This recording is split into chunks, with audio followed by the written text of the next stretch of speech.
할렐루야. 여러분의 삶 가운데 항상 열린 길이 펼쳐지기를 간절히 바랍니다.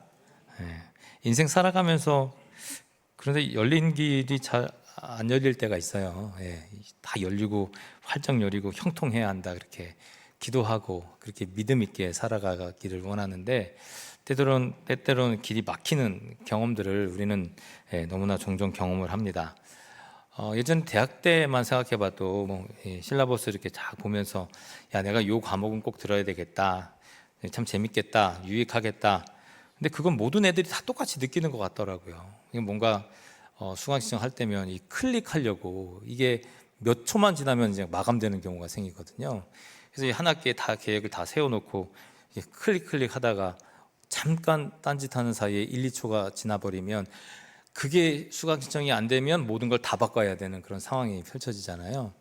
그러니까 계획한 일이 내 계획대로 풀리지 않는 일, 그런 일들은 사실 우리의 삶 가운데 너무 빈번하게 일어나는 것도 사실입니다.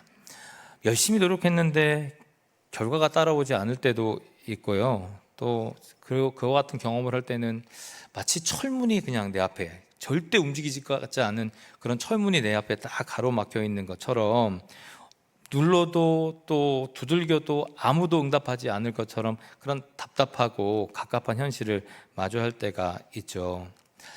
사실 이스라엘 백성이 저는 그와 같은 경험을 했다라고 저는 그렇게 생각해요. 이스라엘 백성이 어떤 사람들입니까? 하나님의 그 은혜 가운데 생존하고 그리고 애굽 땅에서 400여 년간 살았더라, 성경 그렇게 말씀하고 있잖아요. 근데 이스라엘 백성이 뭐 하고 거기서 살았냐? 애굽에서 종의 신분으로 살았다, 그렇게 성경은 말씀하고 있습니다. 물론 종이라는 그 신분이 때로는 야, 저 어떻게 그렇게 자유가 억압된 환경에서 살아갈 수 있냐 이렇게 생각할 수 있겠지만, 여러분 생각해 보면 아무것도 결정하지 않아도 매일 먹을 게 나온다거나, 또 내가 뭔가 신경 쓰지 않아도 이미 해야 할 일이 정해져 있다거나 하면 글쎄요, 종의 어떤 모습일 수 있겠지만 그게 또 나름 만족할 수 있고 또 그게 안정감 있는 삶이다라고 아마 스스로는 생각할 수도 있을 거예요. 그러니까 이스라엘 백성이 400년간 종으로 살았으면 벌써 몇 대를 종으로 산 겁니까?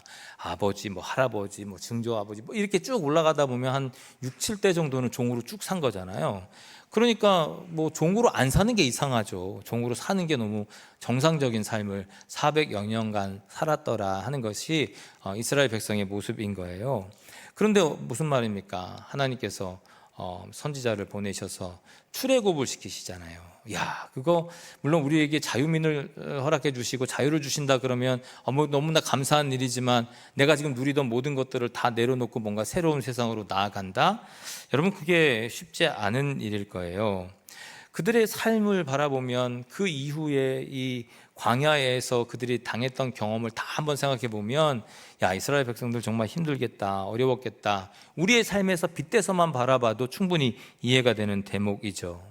애굽을 나와서 홍해를 건너고 또 광야길을 건너고 드디어 하나님께서 말씀하신, 기다리고 또 곧 기다리던 그 약속의 땅, 가나안 땅 앞에 딱 서게 되는 겁니다. 근데 그 마지막 관문이 넘기가 참 어려웠어요. 그게 막혀 있다는 말이에요. 형제 민족인 이 에돔 땅을 스쳐 지나가야 되는데 그들이 그 땅의 길을 열어주지 않았다. 오늘 말씀의 배경은 그렇게 우리에게 알려주고 있거든요. 심지어 사신까지 보내서 요청하고 간청했지만 에돔 왕은 2번이나 안 된다, 단호하게 막아서요. 하나님께서 인도하셔서 또 하나님의 민족들이 또 정말 내가 놓고 싶지 않았던 걸 다 놓고 출애굽 홍해를 거쳐서 가나안 땅으로 가는데 그 마지막 단계에서 또 막히는 경험을 하였더라, 이 얘기거든요. 민수기서 20장 20절에서 21절 말씀 보면 이렇게 기록합니다. 에돔 왕이 많은 백성을 거느리고 나와서 강한 손으로 막으니 에돔 왕이 이같이 이스라엘이 그의 영토로 지나감을 용납하지 아니하므로 이스라엘이 그들에게서 돌이키니라. 그러니까 이 말씀을 보면 강한 손, 그냥 대충 가면 안 돼 정도 수준이 아니라 군대를 동원해서 절대로 지나가지 못하게 막았더라 하는 거거든요. 성도 여러분, 저는 여기서 참 중요한 원리 또 중요한 사실을 깨닫게 돼요.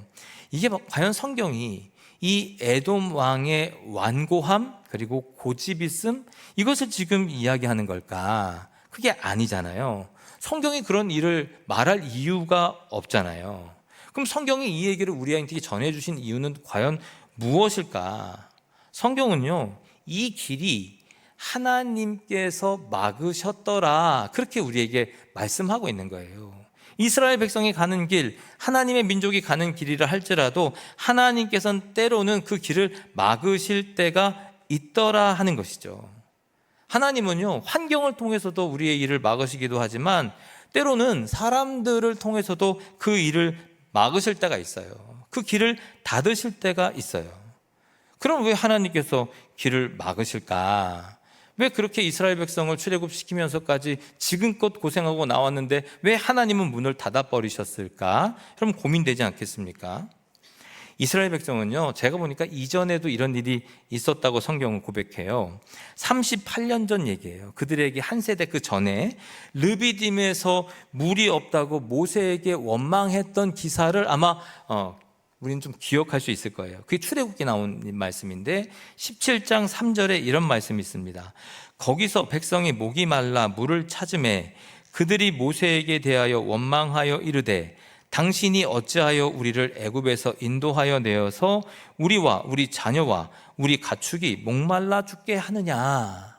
그러니까 이스라엘 백성들, 그들의 부모님 때 세대의 이야기를 보니까 출애굽해서 나왔는데 목이 말라, 먹을 물이 없어요. 그러니까 모세에게 원망하는 거예요. 하나님께 원망하는 거예요. 내가 이렇게 고생해서 나왔는데 왜 우리가 먹을 물이 없어서 나뿐만 아니라 우리 자손들까지 고통받게 하느냐, 우리 가축들까지 왜 고통받게 하느냐. 이러한 불평과 불만과 원망했을 때 하나님의 반응은 단호해요. 어떻게 단호하냐? 너희는 결코 가나안 땅에 들어갈 수 없다. 하나님께서 저들의 가나안 길로 가는 길을 막아버리셨다는 거예요. 그게 민수기에 등장하는데 민수기 14장 23절 말씀입니다. 이렇게 기록해요. 내가 그들의 조상에게 맹세한 땅을 결단코 보지 못할 것이요 또 나를 멸시하는 사람은 한 사람도 그것을 보지 못하리라. 그 땅에 들어가지 못해. 절대로 그 문을 열어주지 않을 것이다. 하나님께서는 단호하게 매몰차게 말씀하시는 거예요. 그런데 이러한 사건이 40년 전 그들의 부모 세대에 국한되는 것이 아니었다는 거예요. 세월이 흘려서 한 40년 이후에 이제는 신광야에서 똑같이 먹을 물이 없는 사건이 등장하자마자 저들은 원망했다는 거예요. 부모 세대의 실패를 그대로 답습하고 있는 다음 세대, 결국 또다시 길이 막히는 상황이 등장하는 거예요. 여러분, 이게 우연일까요? 성경은 절대 우리에게 우연을 이야기하지 않아요. 필연을 이야기한다고요. 필연을. 즉 인간의 삶이 어떻습니까? 끊임없이 하나님께서 주신 것들을 감사하며 누리고 살아가지만 그럼에도 때때로 우리에게 절망과 어려움이 닥치고 문이 닫히고 길이 막힐 때 우리는 원망한다는 거예요. 그리고 외부의 환경을 탓하게 된다는 거예요. 나를 힘들게 하는 사람, 머릿속에 떠오르죠? 나를 힘들게 하는 사람 떠올려 보세요. 나를 힘들게 하는 사람, 도와주지 않는 그 상황, 불공정한 사회 구조, 이런 것들을 우리는 탓하잖아요. 이것 때문에 그래, 저것 때문에 그래, 저 사람 때문에 그래, 이 사람 때문에 그래. 그러나 성경은 분명한 어조로 우리에게 말씀하세요. 길을 막으시는 분은 바로 하나님이다. 길을 막으시는 분은 누구라고요? 하나님이다. 이걸 잊으면 안 된다는 거예요.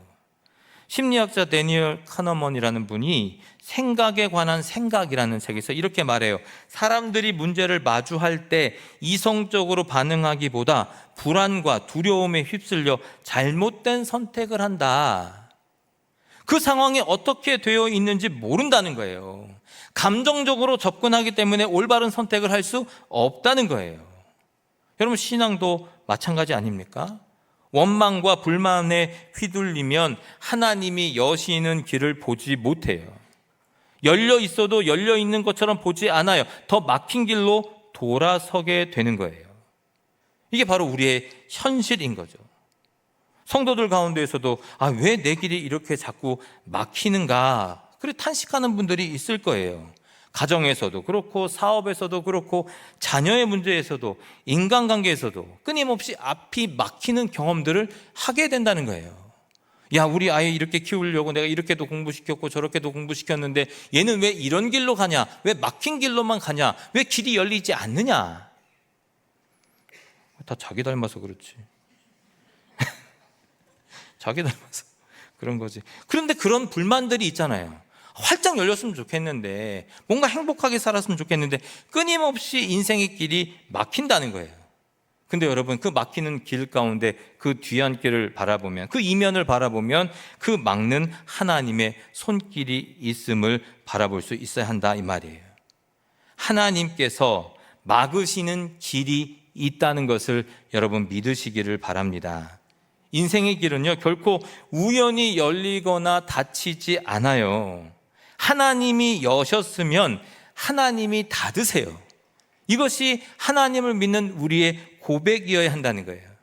그러므로 길이 막혔다고 해서 여러분 끝일까요? 끝이 아닐까요? 끝이 아니에요. 길이 막혔다면 그 길을 여시는 분이 바로 하나님인 거예요. 중요한 건 우린 뭘 생각해야 됩니까? 왜 막혔는가? 더 중요한 건 뭔지 아십니까? 이걸 어떻게 열어주실까? 이것에 대한 소망을 품고 살아가야 되는 자들이 바로 성도입니다. 오늘 이 말씀은 우리에게 이러한 질문에 명확하게 답변해 주세요. 성도 여러분, 오늘 말씀의 배경이 되는 민수기 20장 이 전체의 내용은 단순히 그냥 옛날 이스라엘 백성들 이야기를 하자고 우리에게 주신 것이 아니에요. 우리의 삶 가운데서도 끊임없이 이러한 상황은 반복되고 있어요. 하나님은 왜 길을 막으셨을까? 하나님은 왜 더 이상 진보하지 못하게 하실까? 이스라엘 백성은요, 광야에서 그런 사건이 벌어질 때마다 항상 뭐 했느냐? 불평했어요. 원망했다니까요. 물이 없다, 고기가 없다, 왜 우리를 이곳으로 이끌어냈느냐?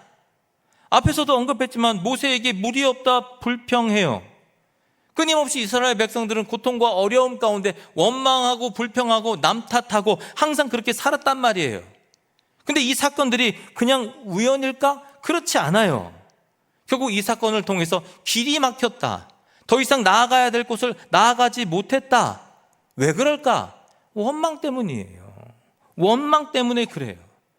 광야에서 이스라엘 백성은 원망이 그냥 습관이에요. 항상 하는 말이었어요. 그들은 하나님을 잊어버렸어요. 하나님의 베푸신 그 은혜를 잊고 살았어요. 그냥 현실의 불편함만 보고 살아왔다, 이 말이에요. 우리의 삶을 자세를 한번 살펴보세요. 여러분, 여러분의 삶의 자리는 기쁨과 감사가 넘칩니까? 대답이 없어요? 아니, 성도 기쁨과 감사가 넘쳐요? 그게 잘 안 되죠. 고통과 원망이 가득하지는 혹 않으십니까? 고통과 원망, 이 고통, 끊임없이 어려움이 생길 때마다 우리는 어떤 반응을 합니까? 남의 탓을 하잖아요. 원망하잖아요. 직장에서는 상사를 원망해요. 가정에서는 배우자를 원망합니다. 사회를 향해서는 정부와 제도를 원망해요. 이 원망의 언어는요, 우리를 가나안으로 가지 못하게 하는 가장 큰 장애물이라는 것을 알아야 해요. 최근에 직장 내 연구 보고서에서 직장인들이 가장 큰 스트레스를 받는 원인이 뭐냐, 이걸 조사했대요. 그랬더니 업무량이냐? 그게 아니라는 거예요. 불평과 불만이 가득한 동료의 태도. 나 얘하고 일 못하겠다, 이런 거거든요. 와, 나 얘만 보면 힘들어져. 일이 뭐 그렇게 대단한 것도 아니고 많지도 않지만 얘만 보면 너무 어려워져. 나 진짜 그만둘래. 이렇게 살아간다는 말이에요. 일의 무거움보다 더 무겁게 만드는 것은 원망하는 분위기라는 거예요. 원망하는 분위기. 그러니까요, 이 원망은요, 단순한 말이 아니에요. 감정이 아니에요. 내 스스로의 감정이 아니라 공동체 전체의 길을 막아버리는 거예요. 그러니까 사도 바울은요, 감옥에 있으면서도 원망하지 않아요. 왜 사도 바울은 원망하지 않았을까?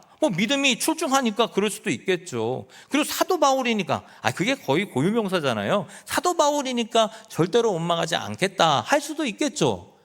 하지만 저는 사도 바울이 끊임없이 이 주변의 초대교회에 글을 쓰면서 격려하면서 결국 그 교회들이 무너지지 않았으면 좋겠다, 저들을 향한 열정과 마음이 담겨져 있기 때문에 항상 그런 사명적 삶을 살았기 때문에 원망하지 않았던 건 아닌가 생각해요. 에베소서 3장 1절 말씀에 이런 말씀이 있어요. 이러므로 그리스도 예수의 일로 너희 이방인을 위하여 갇힌 자 된 나 바울은 말하거니와.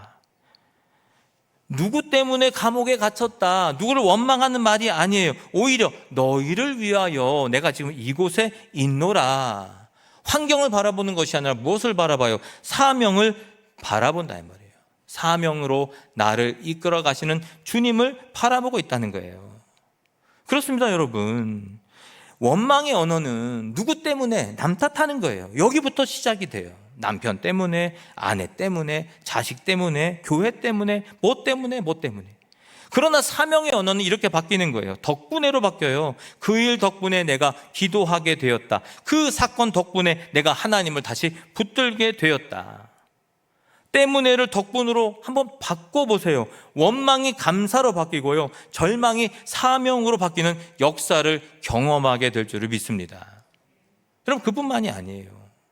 길을 막을 때, 아니 문이 닫힐 때 나에게 어떤 문제가 있냐? 교만할 때 그러한 일들이 나타나요. 오늘 말씀, 우리가 읽은 말씀이 그와 같은 사실을 알려줘요. 이스라엘의 지도자 모세와 아론은 원망하는 백성들 앞에서 실수를 해요. 오늘 본문 말씀이 그것이거든요. 하나님께서 저들에게 명령하신 게 어떤 겁니까? 반석에 명령하여 물을 내라, 이렇게 말씀했거든요. 근데 모세는요, 이스라엘 백성이 하는 일들을, 그렇게 불평하고 불만족하고 이런 일들을 바라보니까 너무 화가 나서 반석을 지팡이로 몇 번 내려쳤다고 성경에 기록하고 있어요? 2번 내려쳤다고 기록하고 있습니다. 그러면서 이렇게 말해요. 10절입니다. 우리가 너희를 위하여 물을 내랴? 야, 내가 너희를 위해서 무슨 물을 내랴? 아니, 모세가 물을 내는 겁니까? 하나님께서 물을 내는 겁니까?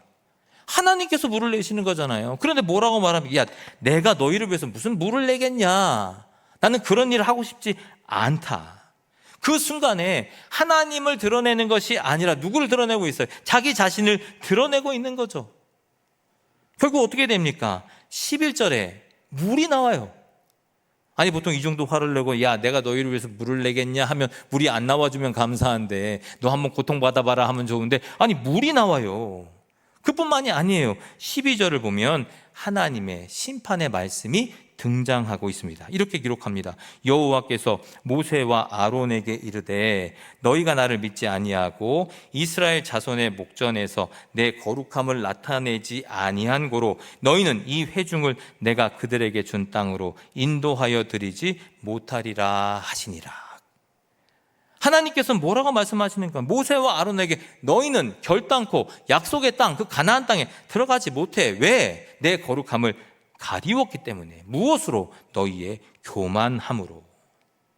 여러분, 교만은요, 말씀을 가리고요, 나를 드러내는 순간에 나타나는 거예요. 내 안에 말씀이 살아있지 않을 때 교만함이 드러난다는 거예요. 하나님이 하신 일을 마치 내가 말하는 그 순간에 교만이 나타나요. 그 교만을 통해서 나의 갈 길이 막혀버린단 말입니다. 여러분, 히말라야, 에베레스트 여러 차례 등장한 사람들 이름을 잘 아시겠지만 그 중에 유명한 한 사람이 어몽길 대장이라는 분이잖아요.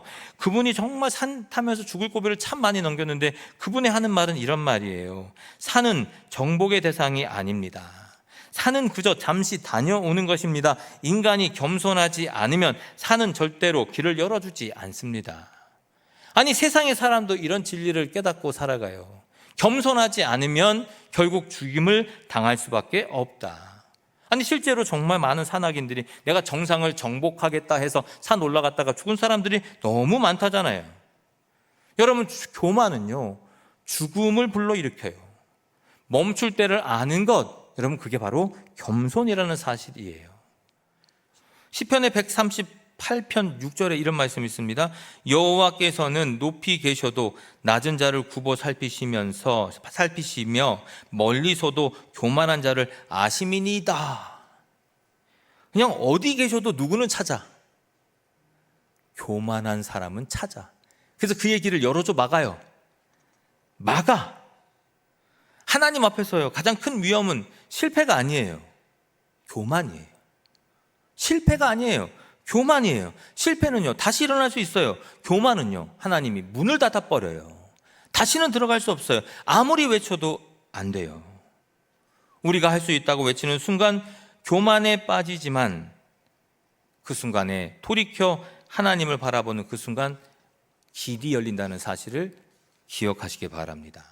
성도 여러분, 그러므로 길은 환경이 아니에요. 우리의 태도에 따라서 막히거나 열려요. 우리의 태도에 따라서 원망이 길을 막고요, 교만이 문을 닫아요. 그럼 열려면요, 반대로 하면 되잖아. 원망을 감사로, 교만을 겸손으로 바꿔요. 그러면 어떻게 돼요? 반드시 길이 열려요. 반드시 길이 열려요. 야고보서 4장 6절에는 그래서 이렇게 말씀합니다. 같이 한번 읽어볼까요? 시작. 그러나 더욱 큰 은혜를 주시나니 그러므로 일러스되 하나님이 교만한 자를 물리치시고 겸손한 자에게 은혜를 주신다 하였느니라. 아멘. 교만한 자를 물리치시고 겸손한 자에게 뭘 줘요? 은혜를 주신다. 베드로전서 5장 6절 말씀 이렇게 말씀합니다. 같이 한번 읽어보겠습니다. 시작. 그러므로 능하신 손 아래에서 겸손하라. 때가 되면 너희를 높이시리라. 아멘. 겸손하라. 때로는 공격받을 때, 때로는 엄혹한 환경에 빠질 때, 그때를 이겨내기 위해서 애쓰고 노력하고 발버둥 치는 것이 아니라 겸손하라, 낮아져라. 나의 이익과 나의 나섬, 그리고 내 원하는 것들을 채우려고 애쓰는 것이 아니라 잠시 멈춰라. 그게 어떤 모습입니까? 기도하는 모습이라는 거예요. 하나님께 기도하는 것. 여러분, 기도는요, 막힌 것을 뚫어버려요.